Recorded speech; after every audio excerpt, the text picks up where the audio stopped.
সুপ্রভাত। আজ 10ই ফেব্রুয়ারি। আজকের দিনে আমাদের প্রধান চিন্তা হোক,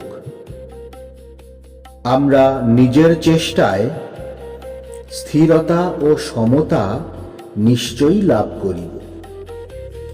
আজকের দিনের জন্য মহারাজের উপদেশ,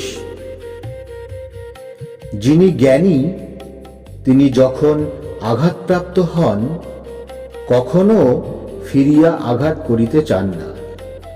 তার কারণ এই নয় যে তিনি নিজেকে খুব বড় মনে করেন, যথার্থ কারণ এই, তিনি তাহার শ্রেষ্ঠতম জ্যোতিস্বরূপের কাছে নিজের আনুগত্য প্রমাণ করিতে চান।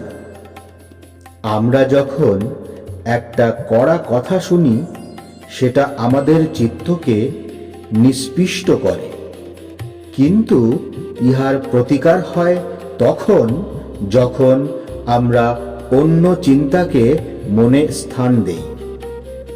যে ভাবনা আমাদের দুর্বল করে তার বিপরীত ভাব যদি মনে জাগাইতে পারি, তবেই ভালো দিয়া মন্দের পরাজয় হয়।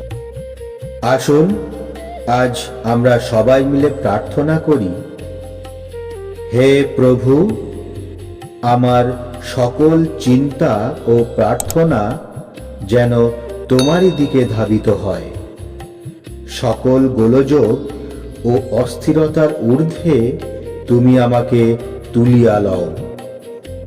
মনে এমন দৃঢ়তা ও সংকল্প দাও প্রভু, যাহা কিছুতেই বিচলিত হইবে না।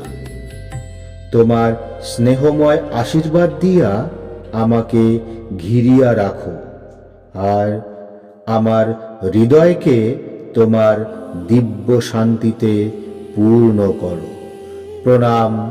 জয়তু শ্রী রামকৃষ্ণ।